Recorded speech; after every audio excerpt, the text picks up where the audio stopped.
Tonight we are going to be finishing up our study in the book of Colossians. So open your Bibles to Colossians chapter 4. We're going to have a couple of verses there that we're going to go over together. Colossians chapter 4, verses 5 and 6. And this is what the Word says. Conduct yourselves with wisdom toward outsiders, making the most of the opportunity.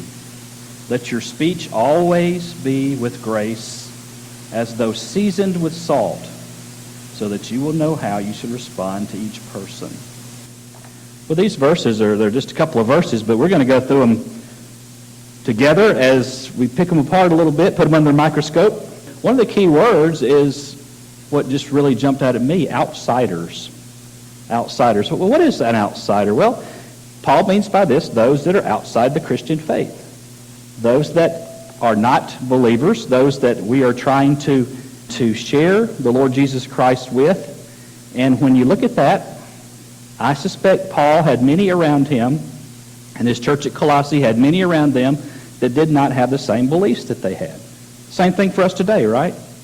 We have that. We look how many are in church. I mean, even though we had a big crowd this morning, still, compared to the overall population of South Tampa, quite minuscule, right?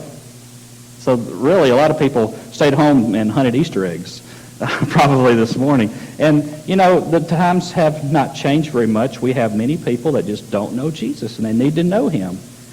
But one of the reasons I believe that we have so much difficulty in reaching those around us is because we do certainly have a watching world, and we have a listening world. They are watching us as believers, and they are listening to the words we speak, and they are very conscious of any hypocrisy that might go on inside the church and inside the Christian faith.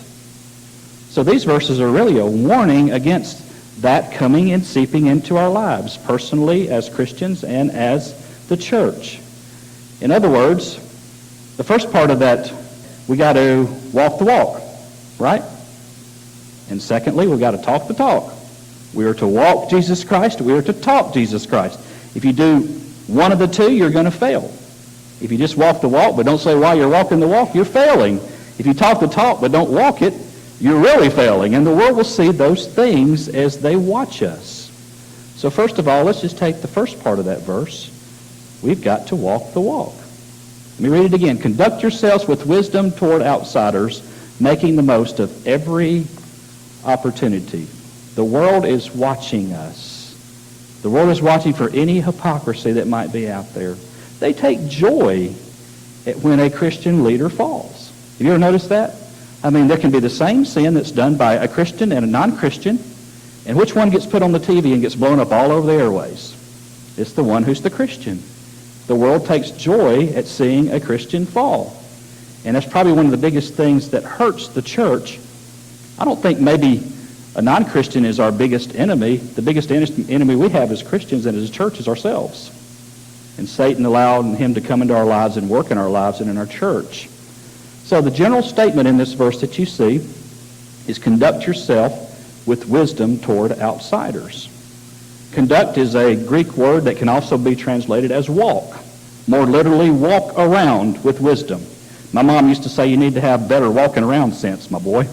You know what I mean by that? I mean, I was always pretty good at the books, but she never thought I had a lot of common sense. And some of y'all are realizing that as I'm here a little bit longer. But that walking around sense, that conducting your life with wisdom toward outsiders is so imperative for us as believers. And that talks about our actions. It talks about our life. Every aspect of what we do is in that word conduct, in that verse. I spoke to you a time before when I first came to the church about there are reasons that people don't share their faith. Actually, I did a survey of this when I was at the church that I pastored before I came here, and we just took a little survey and said, well, why, if there's something that keeps you from sharing the gospel of Jesus Christ with anyone, what might it be? And of course, one of the things was fear. I mean, everybody was afraid. That was one of the main reasons. And another one was I just don't know how to share my faith. So we had classes and we gave everybody opportunities to learn how to share the gospel. But one of the other reasons, and it was pretty high on the list, was that my life really doesn't match up with the gospel message. In other words, my life has closed my lips.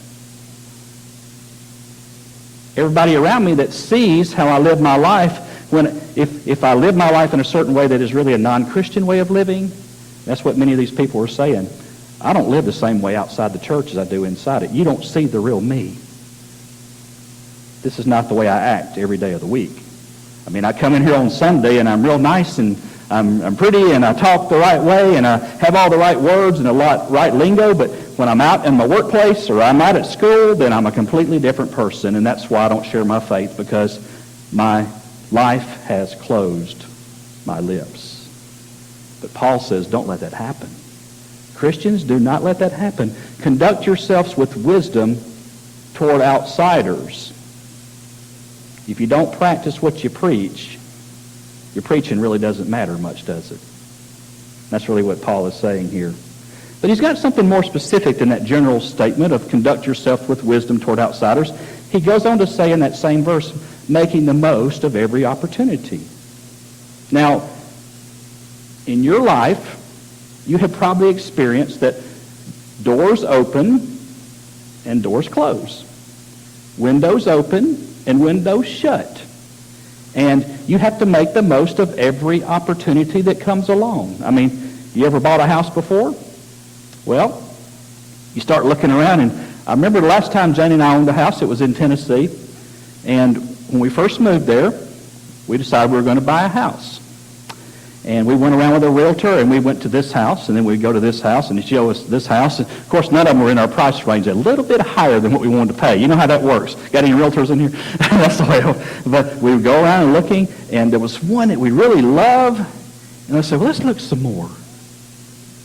And then you go around, and for another week, and you think, well, that house is still going to be there. It's gone, just like that. And the one you loved the most was no longer around. You ever done that car shopping before? Had a vehicle that you really loved, but you said, let me think about this a little bit, take a little time, then all of a sudden it is gone. So like when Jane and I were buying a van, we had our daughter with us, and Kelly was just a little thing back then. We went to the sales lot, and she was going to take care of that situation, because Jane and I were going to think it over, come up with a budget and everything, see if we could afford it and all that kind of thing. And then Kelly runs up to this green van and wraps her arms around as much as she can of it and says, my van, you know. I said, you just ruined my negotiating position, you know. But there's been times when there's been investments that you might want to invest it in.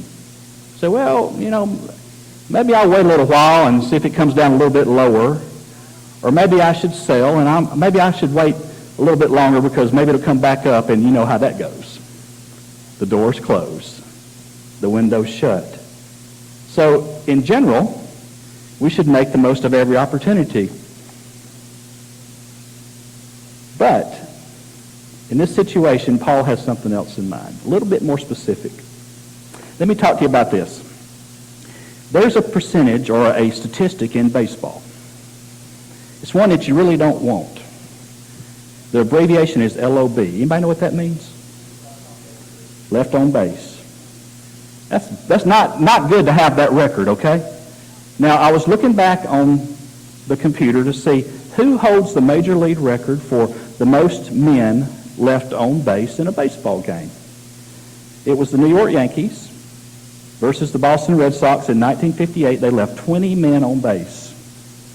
And I thought, well, I don't really want to know the team. I want to know the person that left the most men on base. You know, when you're batting and there are people on first, second, or third base, who was it that left the most on base and got out? Didn't get them around to score. And I looked at that and I was really surprised. There's a guy named Todd Helton. You might know him. Played at the University of Tennessee. He was playing up there when we lived in Knoxville. And he plays on the Colorado Rockies. He's one of the greatest hitters around. I mean, he's an awesome hitter. He was a Tennessee Vol star in college baseball.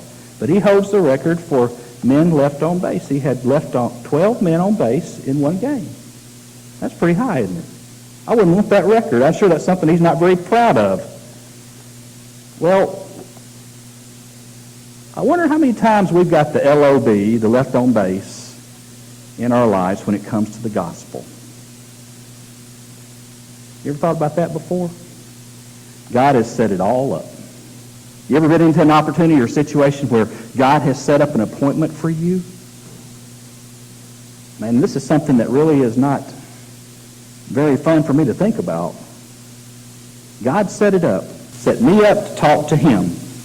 Me up to talk to her. He expects me to bring them around to home. I'm going to be his instrument. I'm going to be his batter.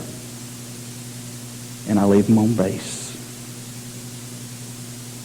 You ever done that before? See, that's really specifically what Paul is talking about here. Missed opportunities in sharing the gospel. You know, Paul was a one-track mind guy. I mean, that's what he thought about. That was his life, sharing the gospel. That was his passion. Nothing else in life mattered that much.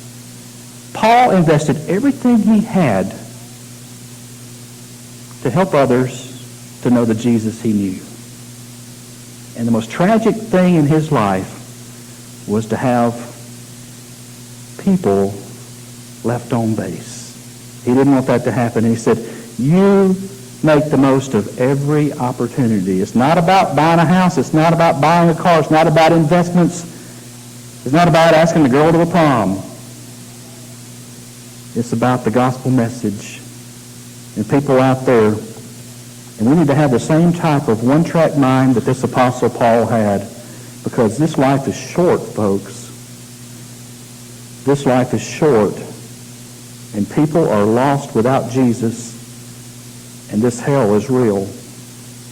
It's real. It's not some kind of figment of somebody's imagination. The Bible describes this hell as a place of eternal torment, and whoever is left on base at the end of their lives, or whenever Jesus comes, whichever comes first, will end up in that hell, that place of punishment. And Paul says, conduct yourself with wisdom toward outsiders, making the most of every opportunity. That's the first part of that passage that you're seeing. The second part says, let your speech always be with grace, as though seasoned with salt, so that you will know how you should respond to each person. So we got to walk the walk. That's the first part. We got to talk the talk too. You see, if you just walk the walk and you never tell why you're walking the walk, you know what people think? Let me give you an example. Say you're at work and you make it through a very difficult situation in your life. They see that some kind of crisis has come in your life, and the way you got through the situation is because Jesus Christ gave you the strength. That's how it works. You can make it through anything in life if you have Jesus. But somebody sees you make it through that situation in your life, and you don't tell them how you made it through that situation in your life. You know what they think? Boy, that David is such a strong person. He's got a lot of character. He's got a lot of strength. And they never know how I got the strength. They never know who gave me the strength. So walking the walk without talking the talk and telling them where you got the strength to make it through the difficulties in life will not do. You've got to walk the walk and you've got to talk the talk. We've got a watching world out there, but we've also got a listening world. And they need some good news. They need some hope. That's really what we were trying to bring this morning, right? Hope in Jesus. He's alive. He's not dead anymore. He's no longer in the tomb. You go to the tomb of Muhammad, you can find the bones. Go to the tomb of Buddha, you can find the bones. You go to the tomb of Jesus Christ, there are no bones there. You will never find them. Because he lives at the right hand of the Father, and also in me and you who are believers. He is alive today. There's hope. And anybody who receives this Jesus as their Savior and Lord, they have the same hope, the living Lord within them. The world is listening. They want to know how they can have life, abundant and eternal. So this verse says, let your speech always be with grace.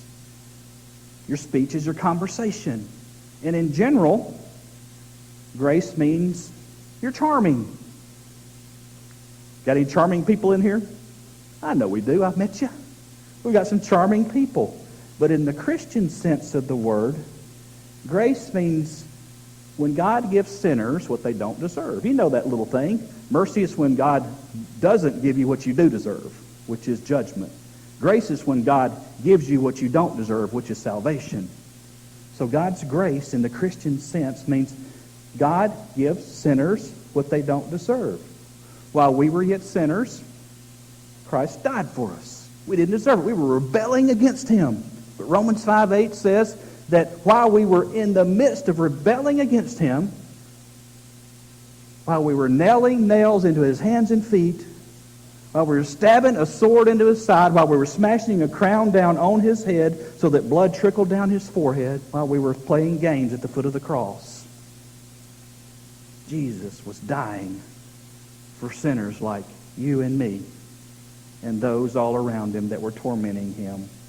While we were yet sinners, Christ died for us. That's grace.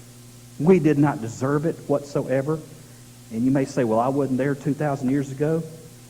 If you'd have been there, you'd have been doing the same thing those other people did, because we do the same thing today.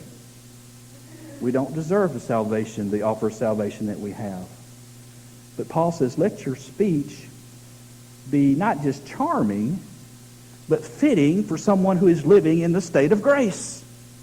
That's really what he's talking about. Let your speech always be grace. Let it be what's suitable or fitting for somebody who's a Christian, who's experienced that grace in their lives of Jesus Christ. Sometimes the most harmful things we do as Christians is we hurt each other. You ever read the paper? You ever get on the internet and read those blogs? It's where people just sort of say whatever they think about anybody in any place, in any church. We read little newspapers that has, well, this is my position and this is this position, and they fight each other. And there are vicious, hateful things being said within the Christian community about one another. But have you ever noticed, you ever thought about the damage that in-house discussion like that does when outsiders hear it? It's terrible. Now, the internet is open to anyone. And those who are enemies of Christ revel in the hostilities that many Christians have toward one another. We don't have the same beliefs as a church down the street that practices this or a church that practices this. But as long as we've got the same Jesus and the same salvation, we ought to be on the same team. But those in-house discussions are very damaging. Let your speech always be filled with grace. To your neighbors, when you talk to your family members, when you're riding home in the car from church,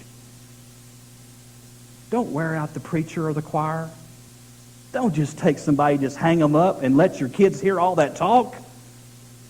Don't let your neighbors hear it. Don't let your coworkers hear that. That's in-house discussion. It needs to stay there. How damaging it is when believers tear each other up in front of outsiders. What kind of testimony are we giving? Paul said, let your speech always be filled with grace. And the second part of that verse, as though seasoned by salt. So let your speech always be filled with grace, as though seasoned by salt. What was salt used for back in those days? Well, preserve. They didn't have a bunch of refrigerators sitting around. I don't think that's what Paul had in mind here. Let your speech always be with grace, as though seasoned by salt. So I don't think he was talking about a preservative here, like as in a refrigerator. Salt was used to purify. If you had a wound, pour salt in the wound. I know it stings, but it was to purify the wound. That could be the way it is. Could be that, but I don't think that's what he's talking about here. But it is nice to think that you are salt that purifies everything around you when you talk. When your presence is there, you're like the salt where you work.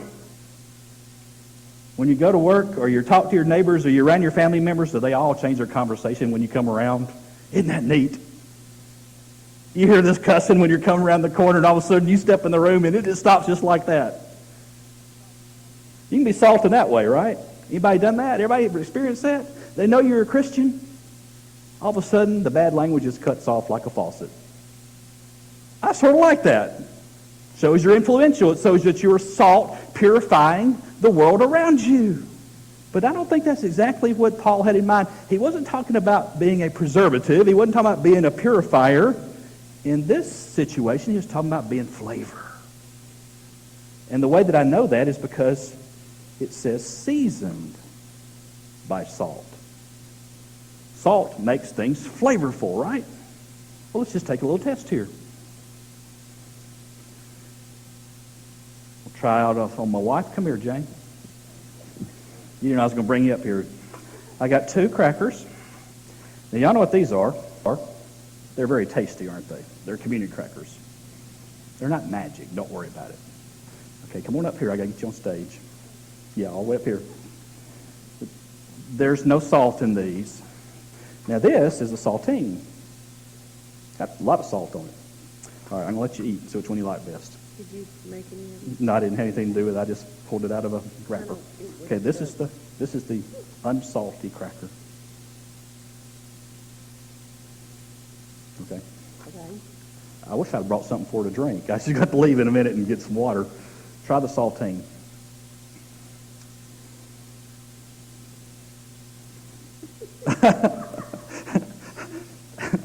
Can you talk? Mm-hmm. Okay, you can put that on here. You don't have to eat it all. Tell me, which one of those is more flavorful? And just be honest about it. Oh, that's easy. The saltine. Why? Got salt on it. No salt.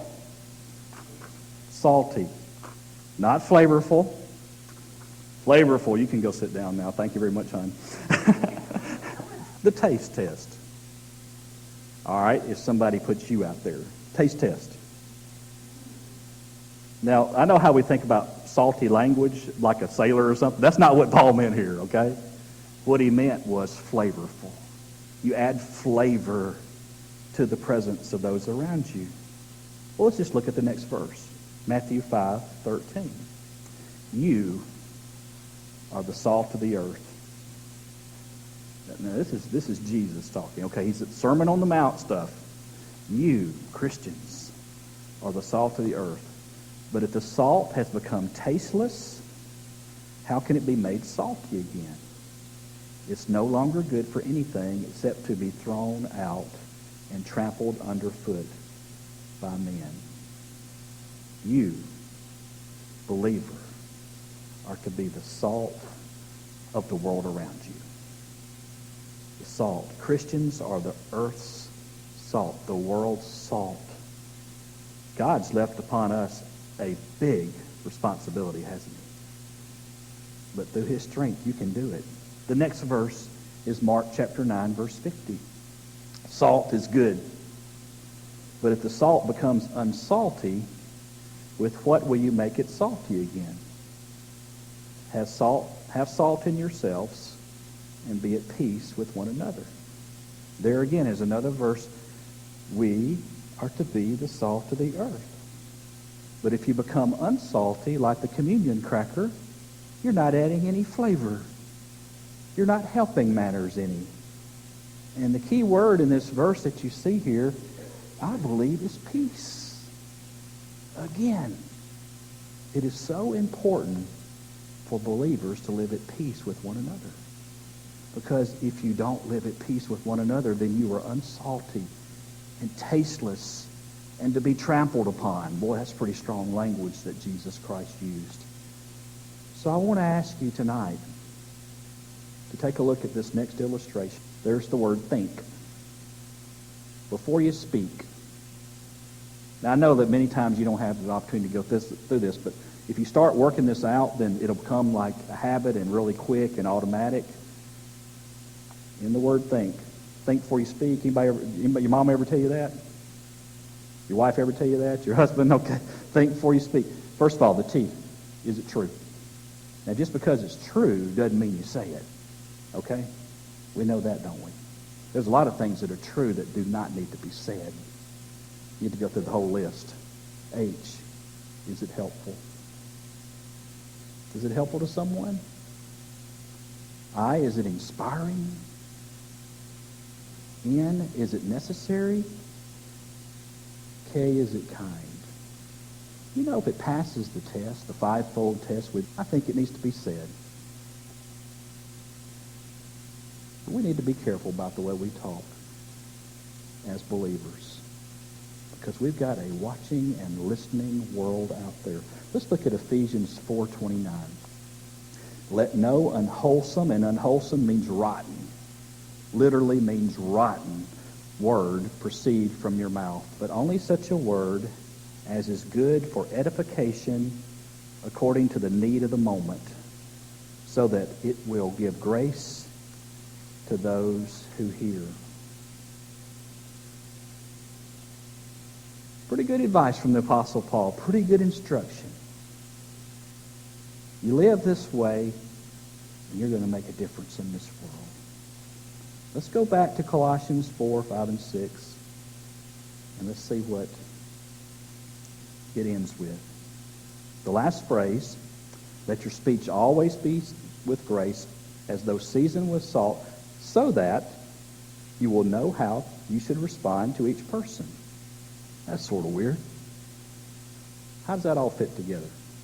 How does this work? Well, let me show you the cycle. Your speech is salty, and I don't mean bad, I mean good, in the sense of Paul. People notice that you're not like everybody else around them. You don't talk like everybody else. You're different. Your speech is different. It's not full of curse words. It's not full of derogatory remarks. It's not full of negativism. Your speech is different than those around you. People notice that. You earn their trust because you're different. You're not the same as everyone else.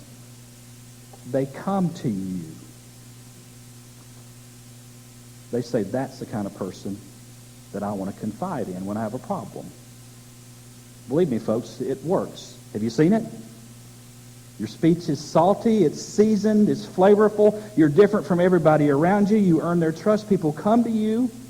They let down their guard. They open their hearts. They let you inside their lives. And God gives you the godly wisdom to give a Christian response to help that person. You see how all this works? So that you should know how you should respond to each person. When I was working at Clayton Homes in Knoxville, Tennessee, I tried to keep my speech real clean. I had people coming to me all the time, asking me about problems in their lives. Folks, if you've got that going on in your lives, that's one of the biggest compliments that anybody can pay you. Because of all those other people around them, they came to you. There's something different about you. That is a great compliment. Let this be our prayer. Psalm 141:3. Set a guard, O Lord, over my mouth. Keep watch over the door of my lips. Can that be our prayer tonight? Set a guard, O Lord, over my mouth. Keep watch over the door of my lips. You know, the early church, if you look in the book of Acts, people that were not believers made this statement. They have turned the world upside down. What a compliment that was. That wasn't anything bad. That was amazing. How did they do it? They were uneducated. They weren't influential. It was a bunch of nobodies, but this early church turned the world upside down. It wasn't because they had a bunch of clever advertisement. They didn't have that back in those days. It wasn't because they had some kind of great TV ministry. It wasn't because they had purpose-driven life books that they were handing out right and left. It wasn't because they had great bumper stickers to put on their chariots. If you love Jesus, honk, or whatever, something like that. It wasn't because they had these great T-shirts that had all these great slogans on it. How did this early church change the world and turn it upside down? They walked the walk. They talked the talk. Both. May that be who we are today. And through the grace of God, we can be that kind of church and that kind of Christian.